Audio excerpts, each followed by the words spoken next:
സാസ് Hindi learning സ്കൂളിൻ്റെ മറ്റൊരു ക്ലാസ്സിലേക്ക് ഏവർക്കും ഹൃദ്യമായ സ്വാഗതം. ഈ വീഡിയോയിൽ 10ാം ക്ലാസ്സിൻ്റെ SSLC ഹിന്ദി എക്സാമിൻ്റെ 2024 ഹിന്ദി എക്സാം നടന്നതിൻ്റെ ക്വസ്റ്റ്യൻ പേപ്പറിൻ്റെ ആൻസർ കീയാണ് നമ്മൾ ഡിസ്കസ് ചെയ്യുന്നത്. ഒരു 10 വരെയുള്ള ചോദ്യങ്ങൾ ഇതിന് മുമ്പത്തെ വീഡിയോയിൽ നമ്മൾ അപ്ലോഡ് ചെയ്തിട്ടുണ്ട്. അപ്പം 11 മുതലുള്ള ബാക്കി ചോദ്യങ്ങളും അവയുടെ ആൻസേഴ്സുമാണ് ഈ ഒരു വീഡിയോയിലുള്ളത്. ഓക്കെ, അപ്പോൾ 11ാമത്തെ ചോദ്യം വന്നിരിക്കുന്നത് ഗുഡ്ലി തോ പരായി ഹെ കഹാനിയുടെ ഭാഗം വായിച്ചിട്ടാണ് ചോദ്യം വന്നിട്ടുള്ളത്. മാംകോ ബുവാക്ക സാത്ത് ദേത്താ ദേക്കർ കോൺ ദുഃഖി ഹോ ഗയി. അമ്മ കൂടി അമ്മായിയോടൊപ്പം ചേരുന്നത് കണ്ടിട്ട് ഇവിടെ ദുഃഖം വന്നത് ആർക്കായിരുന്നു? നമുക്കറിയാം, തേർഡ് ഓപ്ഷൻ ഗുഡ്ലിയാണ് ഉത്തരം. 12ാമത്തെ ക്വസ്റ്റ്യൻ സഹി വാക്യ ചുൻകർ ലിഖൻ, ശരിയായ വാക്യം തിരഞ്ഞെടുത്ത് എഴുതുക. അപ്പോൾ ഇത് ലഘു സഹായക ക്രിയയുടെ ഒരു ക്വസ്റ്റ്യനാണ് വന്നത്, ഗ്രാമർ ക്വസ്റ്റ്യനാണ്. ഇത് ലഘു സഹായക ക്രിയയെക്കുറിച്ചുള്ള വീഡിയോ നമ്മൾ മുമ്പ് ചെയ്തിട്ടുണ്ടായിരുന്നു. അപ്പോൾ കഴിഞ്ഞ ക്ലാസ്സിൽ ഞാൻ നിങ്ങളോട് പറഞ്ഞിരുന്നു ഇതിൽ നിന്ന് ക്വസ്റ്റ്യൻ വരാനുള്ള സാധ്യത ഏറെ ഉണ്ടെന്ന്. അപ്പോൾ അതിൻ്റെ നിയമം പഠിച്ചൊരു കുട്ടിക്ക് തെറ്റുകൂടാതെ ഇതിൻ്റെ ഉത്തരം കണ്ടുപിടിക്കാനായിട്ട് സാധിക്കും. ഇവിടെ ഏതാണ് ഉത്തരമായിട്ട് വരുന്നത്? ഗുഡ്ലി സോച്ചിനെ ലഗി, ലാസ്റ്റ് ഓപ്ഷനാണ് ശരിയായിട്ട് വരുന്നത്. കാരണം ഗുഡ്ലി സ്ത്രീ ശബ്ദമാണ്, ലഗി എന്ന് അവസാനിക്കണം. തൊട്ട് മുമ്പുള്ള വെർബ് നേയിലമായിരിക്കണം അവസാനിച്ചിട്ടുണ്ടാവുക. ഗുഡ്ലി സോച്ചിനെ ലഗി, അതാണ് കറക്റ്റായിട്ട് വരുന്ന ആൻസർ. 13ാമത്തെ ക്വസ്റ്റ്യൻ എന്ന് പറയുന്നത് अक्टूबर 11 अंतर्राष्ट्रीय बालिका दिवस है. इस अवसर पर हर लड़की आगे बढ़े के संदेश देते हुए പോസ്റ്റർ തയ്യാർ കരേ. ഒക്ടോബർ 11 ഇൻ്റർനാഷണൽ ബാലികാ ദിവസമാണ്. ഈ ദിവസത്തിൽ ഇതിൻ്റെ അവസരത്തിൽ ഓരോ പെൺകുട്ടിയും മുന്നോട്ടേക്ക് എന്ന സന്ദേശം കൊടുത്തുകൊണ്ട് പോസ്റ്റർ തയ്യാറാക്കാനാണ് പറഞ്ഞിട്ടുള്ളത്. അതുപോലെ തന്നെ ഓർ ക്വസ്റ്റ്യൻ ആണ് വന്നിട്ടുള്ളത്. അപ്ന ഘർമേം പരായിക്ക അനുഭവം ഹോനേസെ ഗുഡ്ലി പരേശാൻ ഹേ.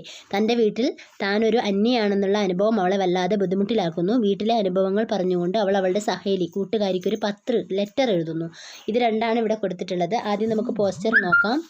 സന്ദേശങ്ങളെല്ലാം നമ്മുടെ ക്വസ്റ്റ്യനിൽ തന്നെ ഉണ്ടായിരുന്നു. പിന്നെ എക്സ്ട്രാ നിങ്ങൾക്ക് അറിയാവുന്ന പോയിന്റ് കൂടി ചേർക്കാമായിരുന്നു. ഇവിടെ അന്താരാഷ്ട്രീയ ബാലികാ ദിവസം ഒക്ടോബർ 11, അതുപോലെ തന്നെ ബാലികാ ദിവസത്തെക്കുറിച്ചുള്ള അല്ലെങ്കിൽ ബാലികയെ ലടുക്കിയെക്കുറിച്ചുള്ള സെൻറ്റൻസുകളൊക്കെ നിങ്ങൾ എഴുതേണ്ടതുണ്ടായിരുന്നു. ഓക്കെ, അടുത്തത് ഗുഡ്ലി തൻ്റെ കൂട്ടുകാരിക്ക് തൻ്റെ സങ്കടങ്ങൾ പറഞ്ഞുകൊണ്ട് എഴുതുന്ന കത്താണ്. അപ്പം സ്ഥാനം, താരീഖും അഭിസംബോധനയും ഒക്കെ എഴുതിയിട്ട് ലാസ്റ്റ് തുമാരി സഹേലി ഹസ്താക്ഷർ നാമ് സേവാമേം നാമ് പദ ഇതൊക്കെ എഴുതിയിട്ടാവും നിങ്ങളും പത്രം എഴുതിയിട്ടുണ്ടാവും. ഇതിൻ്റെ മോഡൽ നമ്മൾ കഴിഞ്ഞ ക്ലാസ്സിൽ ഡിസ്കസ് ചെയ്തതാണ്. അടുത്ത ക്വസ്റ്റ്യൻ ബസന്ത് മേരെ ഗാവ് കാ ലേഖിൻ്റെ ഭാഗം വായിച്ച് ചോദ്യത്തിന് ഉത്തരം എഴുതുക എന്നാണ്. 14ാമത്തെ ക്വസ്റ്റ്യൻ ഇതാണ്. ഉത്തരാഖണ്ഡ് കെ ഹിമാലയ അഞ്ചൽ മേം ബച്ചോं का सबसे बड़ा त्योहार कौन सा है. ഉത്തരാഖണ്ഡിലെ ഹിമാലയ പ്രദേശത്ത് കുട്ടികളുടെ ഏറ്റവും വലിയ ഉത്സവം ഏതാണെന്നാണ് ചോദിച്ചിരിക്കുന്നത്. നമുക്കറിയാം ഇവിടെ ഏതാണ്? ഫൂൽദേയി ത്യോഹാറാണ്, ഫൂൽദേയി ഉത്സവമാണ്. ഇവിടെ ഒന്നാമത്തെ വരി തന്നെ ഉത്തരമാണ്. അടുത്തത് 15ാമത്തെ ക്വസ്റ്റ്യൻ വിശേഷൻ ശബ്ദ ചുൻകർ ലിഖേ. ഇത് നമ്മൾ ഡിസ്കസ് ചെയ്താണ്. വിശേഷണ ശബ്ദം എന്തായാലും ക്വസ്റ്റ്യനിൽ വരുമെന്ന് ഞാൻ പറഞ്ഞിരുന്നു. അപ്പോൾ ഇവിടെ ഉത്തരം ഏതാണ്? തേർഡ് ഓപ്ഷനാണ്. ദൂസര എന്ന് പറയുന്നതാണ് ഉത്തരം. ഡോൽ എന്ന് പറയുന്നതും ജഷ്ൻ എന്ന് പറയുന്നതും ബച്ച എന്ന് പറയുന്നതും ഇവിടെ വിശേഷണ ശബ്ദമല്ല. മൂന്നാമത്തെ ദൂസര എന്നുള്ളതാണ് ഉത്തരം. അടുത്തത് വാക്യ പിരമിഡാണ്. 16ാമത്തെ ക്വസ്റ്റ്യൻ. 2 ഓപ്ഷൻ തന്നിട്ടുണ്ട്, 2 വരിയും തന്നിട്ടുണ്ട്. 3, 4 വരി നിങ്ങൾ എഴുതണം. ലോഗ് ഗാത്തേ ഹേ, ലോഗ് ഗീത് ഗാത്തേ ഹേ എന്നായി. അപ്പം അടുത്തത് നമ്മൾ എന്താ എഴുതേണ്ടത്? ലോഗ് ബസന്ത് മേ ഗീത് ഗാത്തേ ഹേ. പിന്നത്തതോ ലോഗ് ബസന്ത് മേ ചൈത്തി ഗീത് ഗാത്തേ ഹേ. അല്ലെങ്കിൽ നേരെ തിരിച്ചു എഴുതാം. ലോഗ് ചൈത്തി ഗീത് ഗാത്തേ ഹേ, ലോഗ് ബസന്ത് മേ ചൈത്തി ഗീത് ഗാത്തേ ഹേ. ഇങ്ങനെ എഴുതിയാലും ശരിയാണ്. 2 മാർക്കിൻ്റെ ഒരു ക്വസ്റ്റ്യൻ ആയിരുന്നു. അടുത്തത് ഠാക്കൂർ കാ കുവാം എന്ന കഹാനിയുടെ ഭാഗം വായിച്ച ചോദ്യത്തിന് ഉത്തരം എഴുതുക എന്നായിരുന്നു. 17ാമത്തെ ക്വസ്റ്റ്യൻ ഗള സൂക്കാ ജാ രഹാ ഹേ കാ മത്ലബ് ക്യാ ഹേ. തൊണ്ട വറ്റി വരളുന്നു അല്ലേ, ഉണങ്ങുന്നു എന്ന് പറയുന്നതിന് കറക്റ്റായിട്ടുള്ള ആൻസർ ഏതാണ്? സെക്കൻഡ് ഓപ്ഷൻ ബഹുത്ത് പ്യാസ് ലഘിരഹികയാണ് കറക്റ്റ് ആൻസർ വരുന്നത്. 18ാമത്തെ ക്വസ്റ്റ്യൻ പാനിക്ക് സഡിനേക്ക ക്യാ ക്യാ കാരൺ ഹോ സക്തേ ഹേ. വെള്ളം മലിനമായതിൻ്റെ എന്തെല്ലാം കാരണങ്ങളാണ്? എന്തൊക്കെ കാരണങ്ങൾ കൊണ്ടാവാം വെള്ളം മലിനമായിട്ടുണ്ടാവുക എന്നാണ് ചോദിച്ചിരിക്കുന്നത്.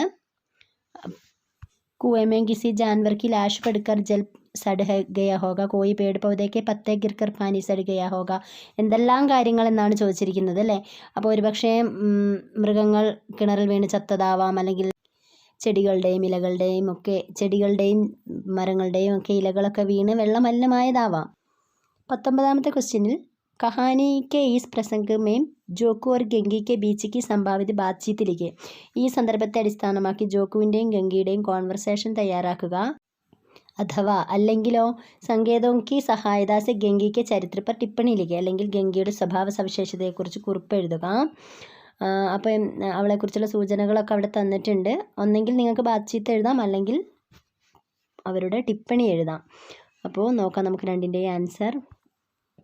അപ്പോൾ ജോക്കുവും ഗംഗയും തമ്മിൽ വെള്ളത്തെക്കുറിച്ച് സംസാരിക്കുന്ന ഭാഗം ഇത് റിപ്പീറ്റഡ് ക്വസ്റ്റ്യൻ ആണ്. അപ്പം അതേപോലെ തന്നെ ഈ ഭാഗത്ത് നിന്നുള്ള ഒരു ടിപ്പണിയാണ് ചോദിച്ചിട്ടുള്ളത്. നമ്മുടെ ഗംഗയുടെ ടിപ്പണിയും പ്രീവിയസ് ക്വസ്റ്റ്യൻ ആണ്. അപ്പോൾ അടുത്തത് ഗംഗയുടെ ക്യാരക്ടർ സ്കെച്ച് ആയിരുന്നു. അവിടെ 4ഓളം പോയിന്റുകൾ തന്നിട്ടുണ്ട്. അതൊക്കെ വെച്ചുകൊണ്ട് പ്രേംചന്ദിൻ്റെ കഥയിലെ മുഖ്യ കഥാപാത്രമായിരുന്നു എന്നൊക്കെ പറഞ്ഞിട്ട് നിങ്ങൾ എഴുതിയിട്ടുണ്ടാകും. അപ്പം ഏതായാലും നല്ലൊരു ക്വസ്റ്റ്യൻ പേപ്പർ തന്നെയായിരുന്നു. പിന്നെ നിങ്ങൾക്ക് അല്പം ഒരു ടഫായിട്ട് തോന്നിയിട്ടുണ്ടാവുക 2 മാർക്കിൻ്റെ ക്വസ്റ്റ്യൻ ആയിട്ട് വന്നിട്ടുള്ള വെള്ളം മലിനമായത് എന്തുകൊണ്ടാവാം, അങ്ങനെയൊക്കെ വരുന്ന ഭാഗത്താവാം. അല്ലാണ്ട് നല്ലൊരു സിമ്പിളായിട്ടുള്ള ക്വസ്റ്റ്യൻ പേപ്പർ തന്നെയായിരുന്നു. ഒരുപാട് പ്രീവിയസ് ക്വസ്റ്റ്യൻ ഇതിൽ വന്നിട്ടുണ്ട്. അപ്പോൾ എല്ലാ കുട്ടികൾക്കും നല്ലൊരു വിജയം ആശംസിക്കുകയാണ്. എല്ലാവരും പരീക്ഷയൊക്കെ നന്നായി എഴുതിയെന്ന് വിചാരിക്കുന്നു. നിങ്ങളുടെ കമൻറ്റുകളൊക്കെ അറിയിക്കുക. പരീക്ഷ എങ്ങനെ ഉണ്ടായിരുന്നു എന്ന് അറിയിക്കുക.